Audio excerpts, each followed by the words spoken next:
Hi అండి, ఎలా ఉన్నారండి అందరూ? ఇవాళ పచ్చి జీడి పిక్కలు తీసుకొచ్చానండి, కట్ చేయించుకుని తీసుకొచ్చాను.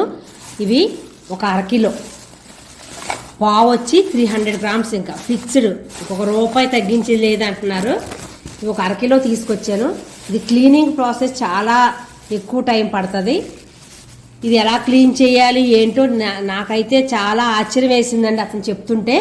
అసలు జీవితంలో నేనైతే ఇప్పటి వరకు ఆ క్లీనింగ్ వినలేదు. మనకి క్లీనింగ్ 2-3 విధాలుగా తెలుసు కదండి. ఒకటి ఐస్ వాటర్ వేసి క్లీన్ చేస్తారు, కొంచెం గోరువెచ్చని నీళ్ళు వేసి క్లీన్ చేస్తారు. క్లీన్ చేసే ముందు అందరికీ తెలిసిందే, కొంచెం ఆ చేతికి కొంచెం ఆయిల్ అప్లై చేసుకుంటాం, ఎందుకంటే పొరల కింద చేతుల తర్వాత ఊడిపోతాయని. అట్లా నేను అంతగా ఈ షాప్ నుంచి ముందుకు వచ్చి కొంచెం ముంజులు కట్ చేస్తున్నాడు ఒక అతను. ముంజులు తీసుకుంటుంటే ఈ చేతిలో జీడిపిక్కలు చూశాడు. అమ్మ ఎప్పుడు తీసుకుని ఫ్రెష్గా వండుకుంటే బాగుంటున్నాయి, 2-3 రోజులు నిలబెట్టుకుంటే బాగుంటలేదు అన్నాడు. అవును, నాకు ఈ రోజుకే కావాలే, అందుకే తీసుకెళ్తా అంటే, అమ్మ ఇది ఎలా క్లీన్ చేస్తానన్నాడు. నేను చెప్పాను కొంచెం వేడి నీళ్ళు వేస్తాను, లేదా కొంచెం చల్లటి నీళ్ళు వేస్తానంటే, అది కాదమ్మా కొంకుడికాయ రసం వేసి క్లీన్ చేయమన్నాడు. అది నాకైతే అసలు చాలా మంది చుట్టుపక్కల చాలా మంది ఉన్నాం, మార్నింగ్ టైం కదా, అందరూ ఒకసారి ఆశ్చర్యపోయాం. ఏంటి కొంకుడికాయ రసం వేసి క్లీన్ చేస్తారా, ఇప్పుడు వచ్చి వినలేదు బాబు అన్నాను నేను. మీకు ఎవరికన్నా తెలుస్తుందేమో, తెలిస్తే కానీ కామెంట్ పెట్టండి. మాకైతే అసలు ఎవ్వరికీ తెలియదు, అక్కడ నుంచున్న షాప్ దగ్గర నుంచున్న వాళ్ళు కూడా ఎవ్వరికీ తెలియదు అన్నారు.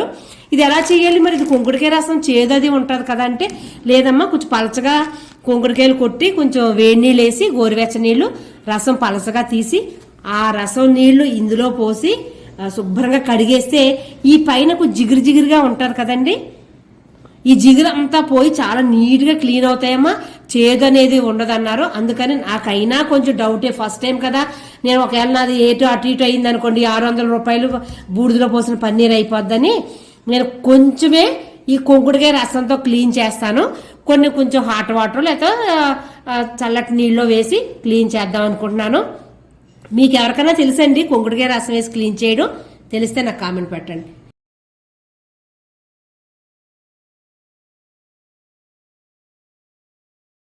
ఒకటి కుంకుడికాయలు కొట్టి కొంచెం గోరువెచ్చని నీళ్ళు వేసి రసం తీసాను.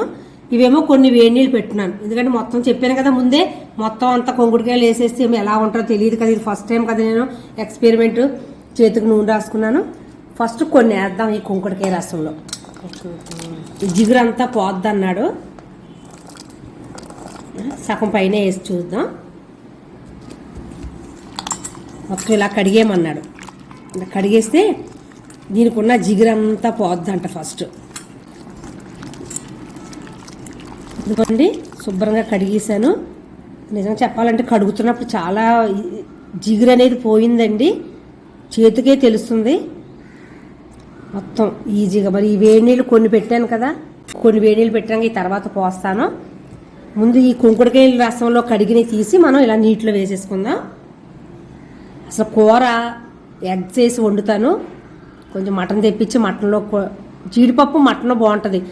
పచ్చి జీడిపప్పు చికెన్ అంటారు కానీ పచ్చి జీడిపప్పు మటన్ కూడా మటన్లోకి బాగుంటుంది. తొక్క కూడా ఇలా ఈజీగానే వచ్చేస్తుందండి, ఈజీగానే వచ్చేస్తుంది.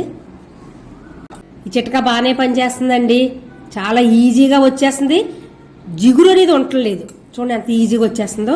తప్పకుండా అందరూ ట్రై చేయండి, ఎందుకంటే ఇప్పుడే కదా సీజన్ మనకి, ఇది పచ్చి జీడిపప్పు వచ్చి సీజను. రేటు ఎక్కువైనా ఇప్పుడే కొనుక్కు తినేది, ఇది అంతమాను కొనుక్కుని తినే ఐటెం కాదు, ఎందుకంటే ఎప్పుడు పడితే అప్పుడు దొరకదు.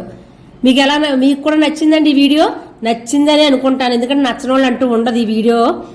ఇది కొత్త చిట్కా, ఇప్పటివరకు యూట్యూబ్లో పెట్టారో లేదో నేనైతే నాకు తెలియదు, నేను చూడలేదు. కానీ ఇది చిట్కా కొత్తది. అతను చెప్పిన అతను కూడా రేపు మళ్ళీ వెళ్ళినప్పుడు థ్యాంక్స్ చెప్తాను. ఏంటి జీడిపెక్కలోడు కాదు, ముంజులోడికి. ముంజులు కట్ చేసి అతను నాకు ఈ చిట్కా చెప్పాడు. జీడిపెక్కలోడు కూడా అడిగితే చెప్తాడేమో నాకు తెలియదు, కానీ ముంజులోడు అన్నాడు మేము ఇలాగే తీసుకుంటామమ్మా, తప్పకుండా చేయండి. ఈ కొంకుడికాయ రసం ఈ చిట్కా అయితే చాలా బాగుందండి, తప్పకుండా అందరూ ట్రై చేయండి. నచ్చితే ఒక లైక్ వేయండి, కొత్త వారు ఎవరన్నా చూస్తుంటే సబ్స్క్రైబ్ చేసుకుని లైక్ చేయండి, షేర్ చేయండి. మరి ఒక మంచి వీడియోతో మళ్ళీ కలుస్తానండి. థ్యాంక్ యూ అండి.